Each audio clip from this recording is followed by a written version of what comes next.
Hello बच्चों, आज हम पढ़ते हैं डाल्टन्स एटॉमिक थ्योरी। हम जानते हैं chemical reaction law of chemical combination को फॉलो करती हैं, जिसके अनुसार पदार्थ सूक्ष्म कणों डिस्क्रीट पार्टिकल से बना होता है और ये पार्टिकल केमिकल रिएक्शन के दौरान ब्रेक नहीं होते। इन लॉ के आधार पर जॉन डाल्टन ने 1804 में एक थ्योरी दिया, जिनको उन्हीं के नाम पे डाल्टन्स एटॉमिक थ्योरी कहा जाता है। इस थ्योरी का जो प्रथम पोस्टुलेट्स है क्या है? Matter consist of extremely small discrete particle. पदार्थ सूक्ष्म कणों से स्मॉल डिस्क्रीट पार्टिकल से बना होता है। एक्सट्रीमली स्मॉल डिस्क्रीट पार्टिकल से बना होता है। जैसे अगर ये कोई फिगर देखा जाए जिसमें ये माना कि Ag एलिमेंट है, ये बना हुआ है ढेर सारे small particle, extremely small particle से, जिसको कि उन्होंने कहा एटम। इस तरह से एटम क्या है? एक सॉलिड है, सॉलिड स्फीयर है, हार्ड स्फीयर है। दूसरे पोस्टुलेट्स में उन्होंने कहा atom of same element are identical in all respect. अगर सेम एलिमेंट दिया जाए, अगर हम Ag की बात करें या गोल्ड की बात करें, तो Ag में जितने एलिमेंट होंगे वो सब आपस में हर तरह से समान होंगे। हर तरह से समान मतलब उनकी साइज, शेप, मास और केमिकल प्रॉपर्टियां सिमिलर होंगी। इसी तरह अगर किसी दूसरे एलिमेंट की बात करें, जैसे हम अगर आयरन की बात करते हैं, तो आयरन एलिमेंट में आयरन ढेर सारे आइटमों से मिलकर बना होगा और वो जो आइटम्स होंगे वो हर तरह से आपस में समान होंगे। उनका साइज, शेप, मास, केमिकल प्रॉपर्टियां ये सब समान होंगी।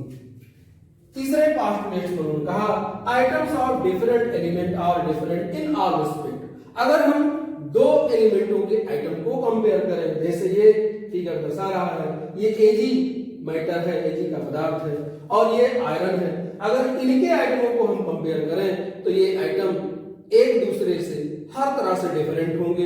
हर तरह से डिफरेंट मतलब उनका साइज अलग होगा, उनका एक दूसरे से कंपेयर करें तो शेप अलग होगा, उनका एक दूसरे से कंपेयर करें तो एटॉमिक मास अलग होगा और इस तरह से उनका केमिकल प्रॉपर्टियां भी एक दूसरे से बिल्कुल भिन्न होगा।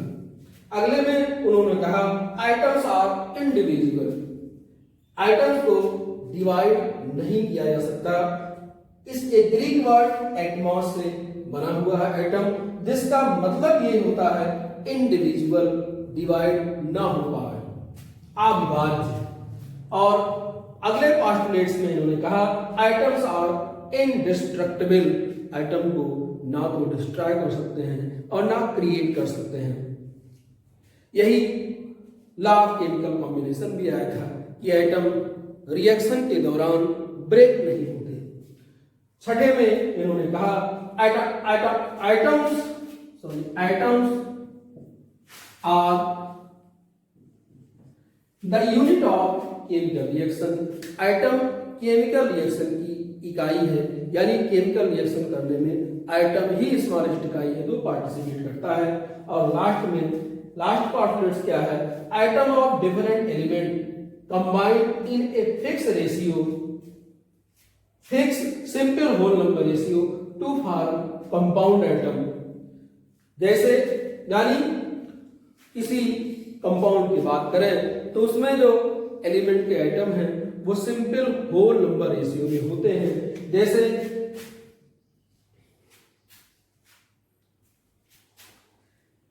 हाइड्रोजन और ऑक्सीजन मिलकर के H2O बनाया। अब जो H2O है इसमें हाइड्रोजन और ऑक्सीजन का जो रेशियो है 2:1 का है। तो ये डाल्टन्स एटॉमिक थ्योरी है।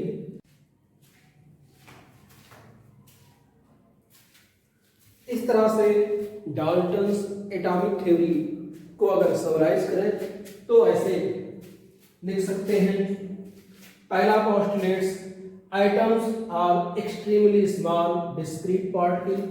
दूसरा postulates atoms of same element are identical. तीसरा atoms of different element are different. किसमें वो आपने लिखा है, पार्टलेट्स में सेम और डिफरेंट किसमें, size, shape, mass, chemical properties में।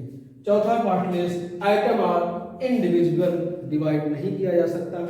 पांचवा, आइटम आर इंडिस्ट्रक्टिबल, उनको ना तो डिस्ट्रॉय कर सकते हैं ना क्रिएट कर सकते हैं। छठा postulate, atoms are the unit of chemical reaction, chemical reaction में भाग लेने की स्मॉलेस्ट इकाई है।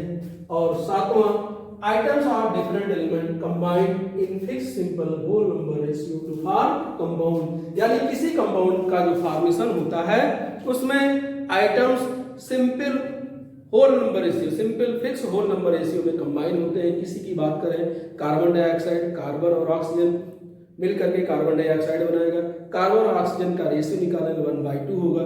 H2O की बात करें तो हाइड्रोजन और ऑक्सीजन कंबाइन होकर H2O बनाएगा, जिसमें हाइड्रोजन और ऑक्सीजन का रेशियो 2/1 का होगा। इस तरह से 13 डाल्टन्स एटॉमिक थ्योरी। अब बात करते हैं इसके लिमिटेशन की।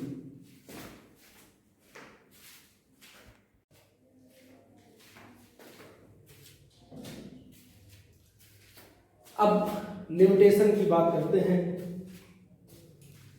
Items are divisible into proton, neutron and electron, यानी आइटम को थ्योरी में बताया गया कि डिविजिबल नहीं है, परंतु इसको प्रोटॉन, न्यूट्रॉन, इलेक्ट्रॉन में डिवाइड किया जा सकता है। और क्या पाया गया कमियां, atoms of same element may have different part and property, एक ही एलिमेंट के जो आइटम्स हैं उनका मास सेम हो सकता है और प्रॉपर्टियां भी इसी आधार पे चेंज हो सकती हैं।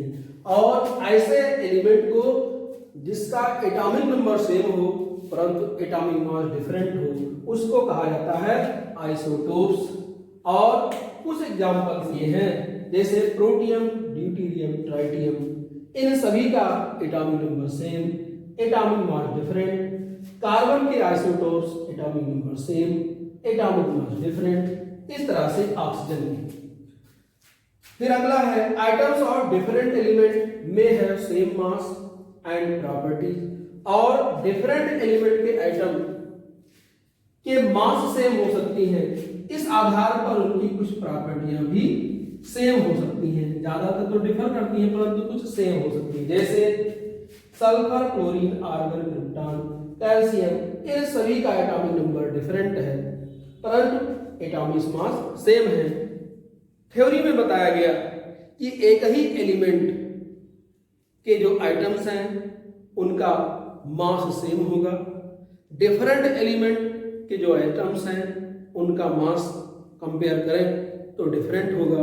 परंतु यहाँ क्या पाया गया, एक ही एलिमेंट के आइटम के मास भी डिफरेंट हो सकते हैं और डिफरेंट एलिमेंट के आइटमों को कंपेयर करें तो उनके मास भी सेम हो सकते हैं।